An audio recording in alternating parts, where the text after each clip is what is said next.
चलिए दोस्तों, बात करते हैं आज क्लास 2 की। और आज का जो अक्षांश से संबंधित जो शेष भाग बची हुई है उस पर हम अध्ययन करेंगे। जैसा कि कल वाले वीडियो में हमने बताया था कि अक्षांश को किन किन भागों में बांटा जाता है, उसके बाद की बातें आज हम करेंगे। देखिए, ध्यान से समझिएगा, और अगर किसी प्रकार की समस्या हो तो आप कमेंट बॉक्स में करेंगे। अगर अच्छा लगेगा तो आप जरूर एक बार इसे अपने दोस्तों के बीच शेयर करेंगे और सब्सक्राइब चैनल जरूर करिए ताकि आपको आगे भी ऐसी वीडियोस मिलती रहे। तो आज बात करते हैं हम लोग, देखिए ध्यान से समझिएगा, कल की क्लास के बाद की। कल जो हमने पढ़ा था वो ये पढ़ा था कि ये बीचों बीच एक रेखा होती है जिसे हम भूमध्य रेखा कहते हैं, और इसके ऊपर 90 अक्षांश रेखा है और इसके नीचे 90 अक्षांश रेखा होती है। ये मध्य से एक रेखा गुजरती है और यहां से एक रेखा गुजरती है। ऊपर वाले 23.5 डिग्री अक्षांश नॉर्थ में और नीचे वाला 23.5 डिग्री अक्षांश साउथ में। ध्यान रखेंगे, ये वाली रेखा को हम किस नाम से जानेंगे? कर्क रेखा। और इस वाली रेखा को हम किस नाम से जानेंगे? यह है मकर रेखा। ध्यान दीजिएगा, ये जो क्षेत्र है यह पूरा का पूरा, कल जैसा ही हमने बताया था कि यह जो क्षेत्र होगा पूरा का पूरा, यह क्षेत्र ज्यादा गर्मी वाला होता है। सूर्य का प्रकाश सालों भर इस क्षेत्र में पड़ते रहता है, इसीलिए इस क्षेत्र को हम लोग उष्णकटिबंधीय क्षेत्र के नाम से जानते हैं। ये देखिए, यहां से क्वेश्चन आपके बनेंगे एग्जाम में। 5 डिग्री नॉर्थ से 5 डिग्री साउथ के मध्य एक ऐसी स्थिति उत्पन्न हो जाती है। इस स्थिति में जब सूर्य के सामने पृथ्वी घूमता है तो ध्रुव पर काफी तेजी से घूमता है। ध्रुव पर साउथ पोल और यह है नॉर्थ पोल। पृथ्वी ध्रुव पर काफी तेजी से घूमता है और विषुवत रेखा पर काफी धीमा घूमता है, और सूर्य के प्रकाश सीधा विषुवत रेखा पर पड़ने के कारण यहां जो निम्न वायुदाब की पेटियों का विकास हो जाता है।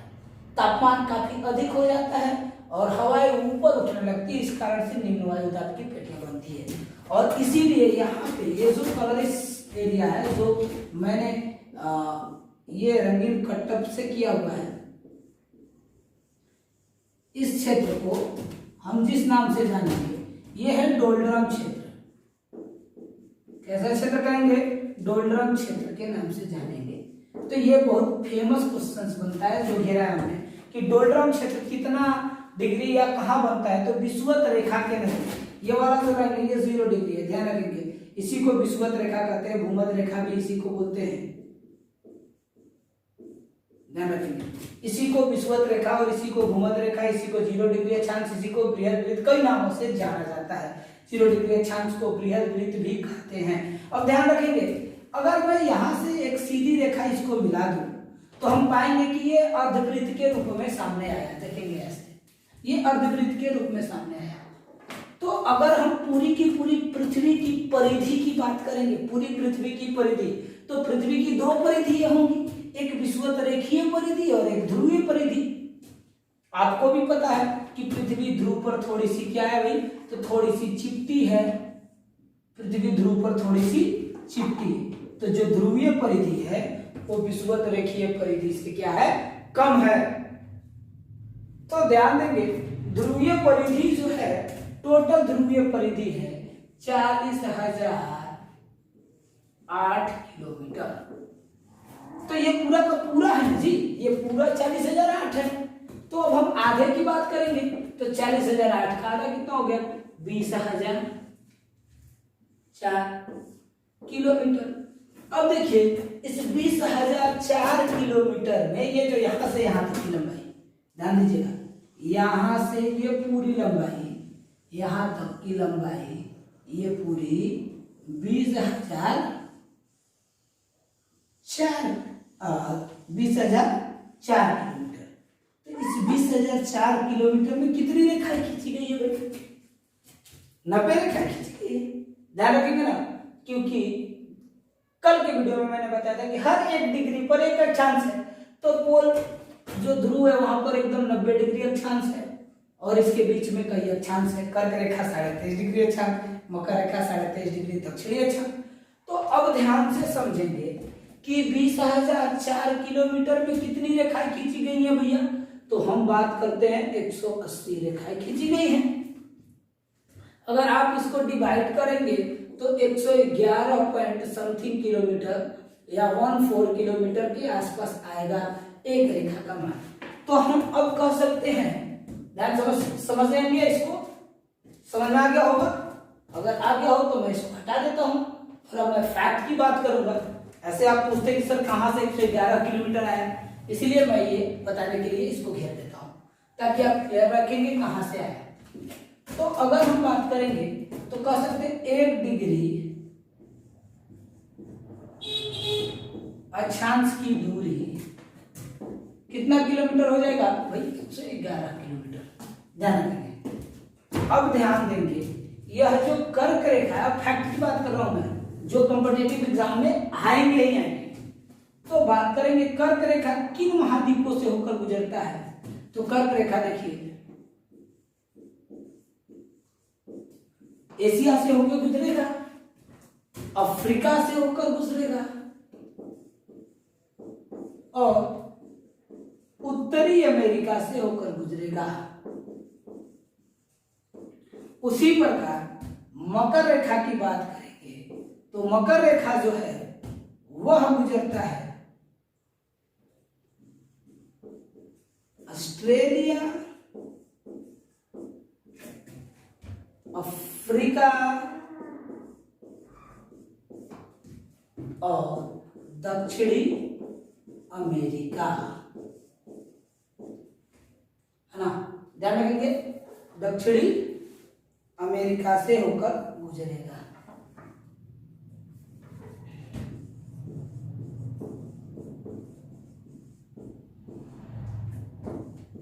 उत्तरी अमेरिका और दक्षिणी अमेरिका से होकर गुजरेगा।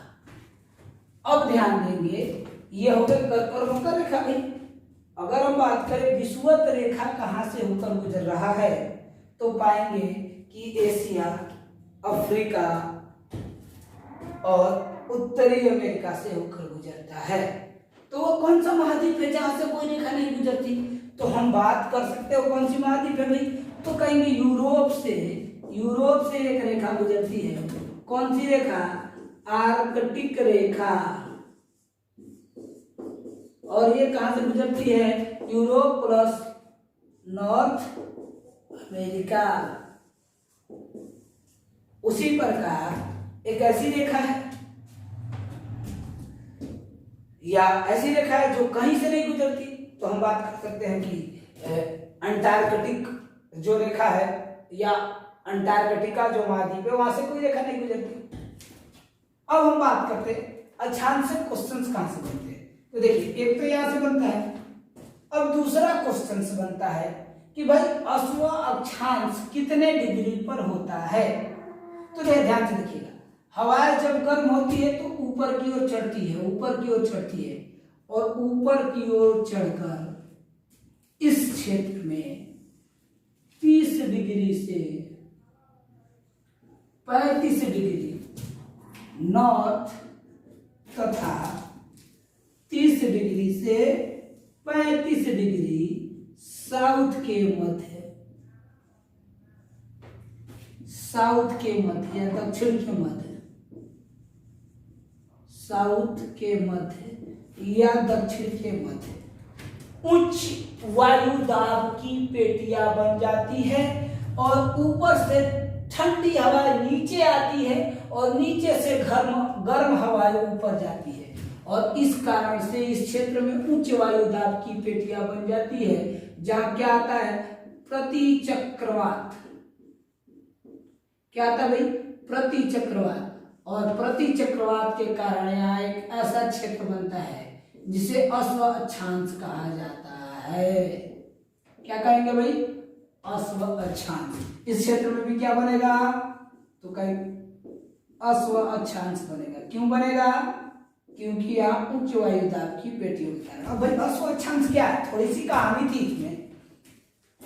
जो नाविक थे वह अपने नाव को लेकर जब समुद्र के माध्यम से चलते थे तो ऊपर से तेज गति से हवाओं के कारण वो नीचे उतरते थे, लेकिन फिर नीचे से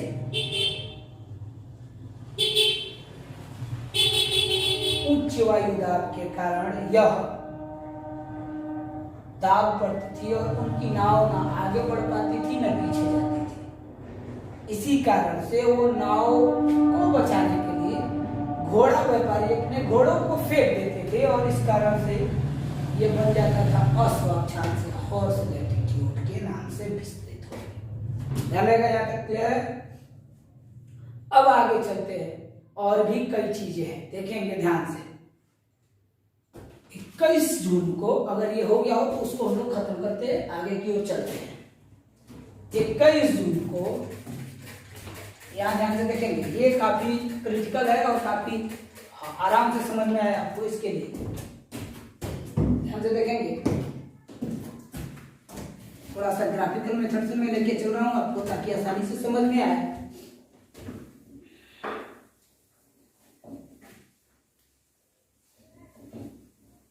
ध्यान से देखेंगे इस क्षेत्र में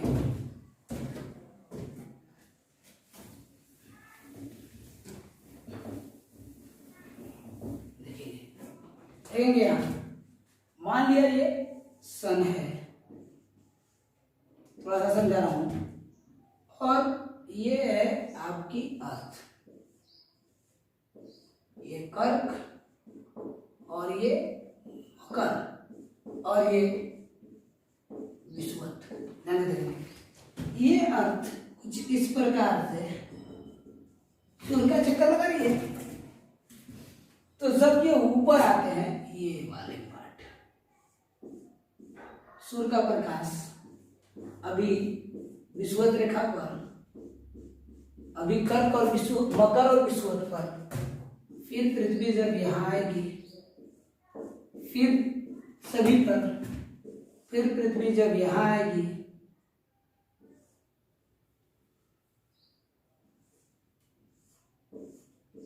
तो कर्क पर और विषुवत पर।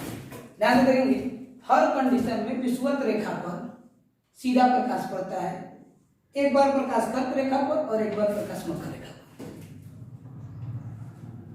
तो ये जो स्थिति है दोनों 21 मार्च और 23 सितंबर, 21 मार्च और 23 सितंबर को सूर्य का प्रकाश विषुवत रेखा पर सीधा पड़ता है। इस कारण से संपूर्ण पृथ्वी पर दिन और रात का जो समय होता है वह बराबर होता है। कब? 21 मार्च और 23 सितंबर को, जब सूर्य की प्रकाश मकर रेखा पर पड़ती है, वह तिथि है 22 दिसंबर, और जब कर्क रेखा पर पड़ती है वह तिथि है 21 जून। ध्यान देंगे सितंबर, अब यहां से मूव कर लेते हैं थोड़ा सा, हाँ यहां से थोड़ा सा देखिए मूव कर लेते हैं, डायरेक्शन चेंज हो गया है, यहां पर 23 सितंबर हो जाएगा और यहां पर 21 मार्च। ध्यान देंगे 22 दिसंबर 3 माह, 21 मार्च 3 माह, 21 जून 3 माह सितंबर। तो जब पृथ्वी पर दिन और रात कब बराबर होते हैं, अगला क्वेश्चन पूछेगा भाई, पृथ्वी पर दिन और रात कब बराबर होते हैं संपूर्ण पृथ्वी पर, तो 21 मार्च और 23 सितंबर को क्या होता है, दिन और रात कहाँ होता है, बराबर होता है। ध्यान रखना 21 मार्च और 23 सितंबर को दिन और रात बराबर होता है। अब नेक्स्ट स्टेप में चलते हैं। जिस तिथि को सूर्य कर्क रेखा पर लंबवत चमकता है उसको कर्क संक्रांति या कर्क अनायन के नाम से जाना जाता है और इस तिथि को जो कर्क संक्रांति होता है उसे ग्रीष्म अनायन कहा जाता है। तो ग्रीष्म अनायन कब होगा? तो कहेंगे 21 जून को क्या होगा? क्या होगा वो? ग्रीष्म अनायन, है ना। और 21 जून से गर्मी बढ़ जाएगा। यहाँ उत्तर में दिन बड़ा होगा 21 जून को, समझ आएगा। अब चलते हैं नेक्स्ट स्टेप में, यहां पर कर देते हैं उसको। यहां की क्या बात करेंगे? 22 दिसंबर को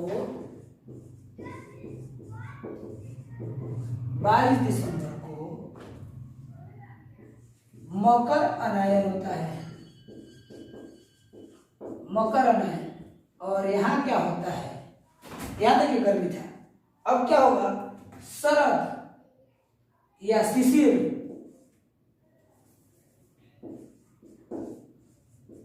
क्या होगा? शिशिर अनायन।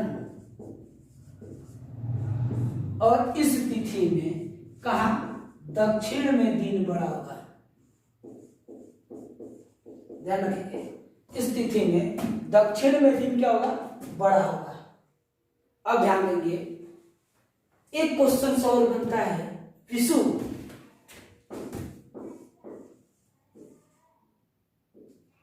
विषु क्या है? विषु वह स्थिति है जब दिन और रात दोनों बराबर होते हैं, यानी 21 मार्च और 23 सितंबर की तिथि को हम लोग क्या कहते हैं? विषु कहते हैं, जब संपूर्ण पृथ्वी पर दिन और रात बराबर होते हैं। ध्यान दीजिएगा, 22 दिसंबर से 21 मार्च तक, 22 दिसंबर से 21 मार्च के बीच की तिथि और 21 मार्च से 21 जून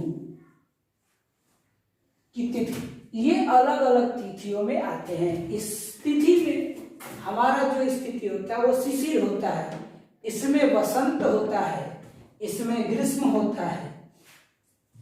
देखेंगे ये ग्रीष्म है, क्या है? यह ग्रीष्म है, यह ग्रीष्म है। ये वाली स्थिति जो हमने बाद में लगाई है ये वर्षा ऋतु का काल होता है।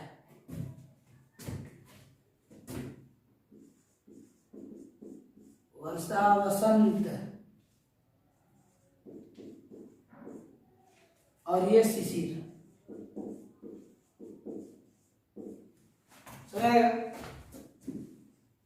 इस तरह से हमारे अक्षांश से संबंधित तथ्यों को क्या हो गया? समावेशन हो गया। कर्क रेखा, मकर रेखा, विषुवत रेखा, 1 डिग्री अक्षांश बराबर दूरी कितनी होगी बाबू? 111 किलोमीटर। याद रखेंगे, 1 डिग्री की दूरी कितनी होगी? 111 किलोमीटर। कुल अक्षांश कितने हैं अगर पूछा जाएगा तो ऐसे तो 181 है, लेकिन ध्यान देंगे दो अक्षांश जो 90 डिग्री उत्तरी ध्रुव और 90 डिग्री दक्षिणी ध्रुव का कोई प्रक्षेपण नहीं होता है, एक बिंदु के रूप में। इसी प्रकार हम मुख्य अक्षांश कह सकते हैं। मुख्य अक्षांश की संख्या कितनी है अगर हम यह पूछ लेंगे तो मुख्य अक्षांश की संख्या कितनी हो जाएगी? यहाँ पर करेंगे 179।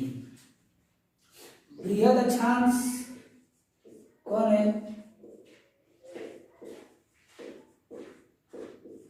विषुवत रेखा। कर्क कितना है? याद रहेगा। धन्यवाद। आगे का जो चैप्टर होगा वो देशांतर से संबंधित होगा। इसमें किसी प्रकार की समस्या हो आप हमें कमेंट करें या व्हाट्सएप ग्रुप में शेयर करें। Thank you.